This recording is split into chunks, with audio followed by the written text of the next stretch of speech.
I want to talk to you about how not to lose yourself in a relationship. Now, for most of you, you will be thinking of an intimate relationship like a boyfriend, girlfriend, marriage. But this can also be applied to a friendship, to a relationship with a close family member like a parent, a sibling.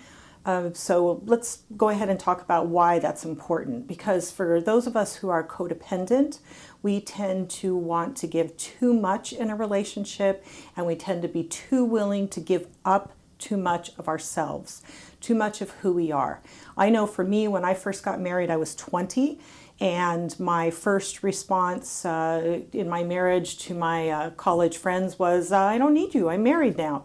So I completely neglected my friendships. I poured everything into my marriage. And guess what? I expected my husband to do the same thing back for me. So when he didn't, and he wanted outside friends or he wanted outside time for his own activities, I felt abandoned, and I felt like he was neglecting me, and I felt like I was completely empty. So it's very important that we learn how to be balanced in a relationship, not to lose everything of ourselves, but to be able to maintain who we are and yet still have that close relationship. So how do you do that? Well, first of all, when you first meet somebody, ask yourself if you like that person and if you want to be in a relationship with that person.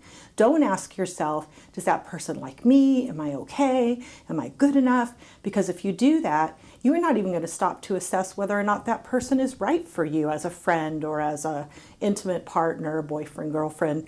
You're going to be focused on the insecure part of yourself that is fearful of rejection. And that isn't the most important thing. The most important thing is that you assess whether or not this is a person that is right for you. If you have a pattern of being codependent, as I did, then you need to work on that codependency. Maybe you need a 12-step group, a sponsor. You need to get back with a counselor to where you can go over your patterns and relationships. You might want to pull out those old codependency books, the codependency journal. Do something to where you can actively work on and be aware of the codependent patterns that you have so they won't pick back up again. You want to keep up with your routine. One of the things that people tend to do when they get into a relationship is just kind of give everything up.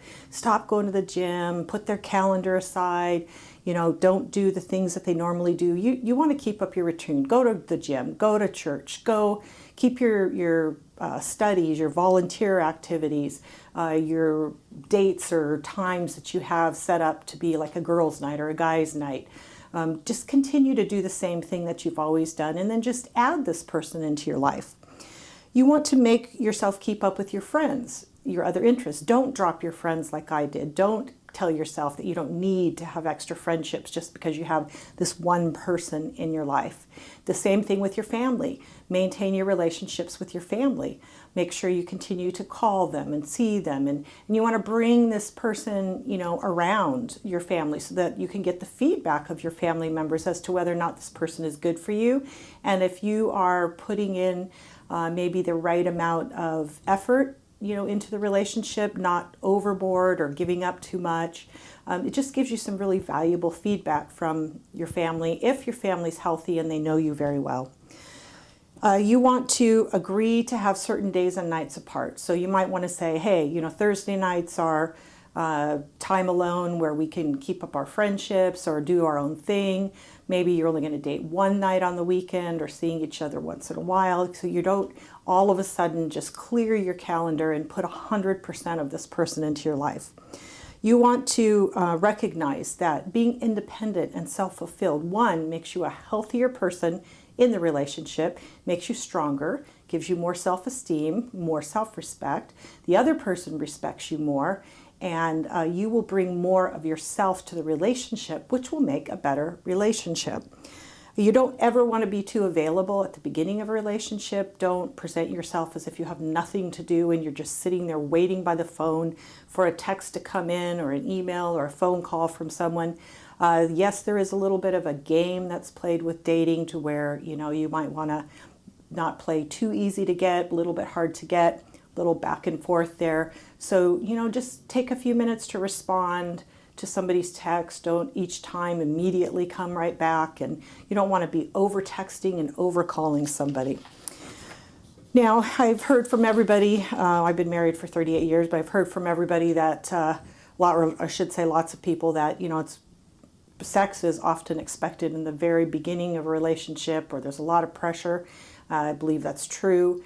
But you don't have to say yes, and you don't have to give in to that pressure. It is still true that putting sex into a relationship early does create a false intimacy, especially for women, makes women feel closer, makes women feel that more is invested, and it will give you a false sense of closeness in the relationship. And for those Christians who don't have sex and hold on to that value, it is possible to not do that until you're married. It just takes mutual agreement, a lot of self-discipline, and working together.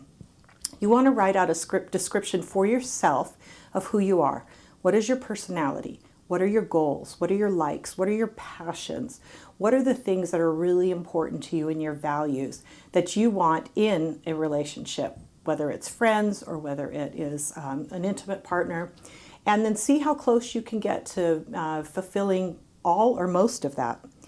Deal with your fears. One of the driving forces behind insecurity in a relationship and a fear of a person like leaving you or ending the relationship is that anxiety that is inside. And if you recognize it and talk yourself through it and help yourself know, you'll be okay if this relationship doesn't work out. There's other options. You've got a life. You've got a life that's fulfilling for you, a life that you enjoy. You won't be so dependent on this person. You won't be so needy, and you won't be so fearful when there's times in this relationship that you're unsure of where it's going or spending time together. You want to know yourself. What do you need? What do you want? What do you like? What do you enjoy? All of those things, because that's who you are. You want to maintain those things. You don't want to just abandon everything about yourself because you're in a relationship with someone else and just become, a mold that person can re-stamp himself or herself onto, so you're like the same as the other person. You want to bring everything about you into the relationship and blend the two and to maintain who you are. You want to make sure that you bring this person into your world, your friends, your family, your activities, your organizations that you belong to, just as well as you go into this other person's world. So that, again, it's the blending of two people who like different things and kind of augment each other. Always ask your friends and family, what do you think about this person? Do you think this is the right person for me? Not that you can't have your own opinion, you can. And if your family's not healthy, you wouldn't want to do this. But, you ask them, does this person seem, like a good fit for me? What do you see me doing? People who love you and know you can give you excellent feedback. You want to make a list of things in the relationship for yourself that signal that you are losing yourself in a relationship.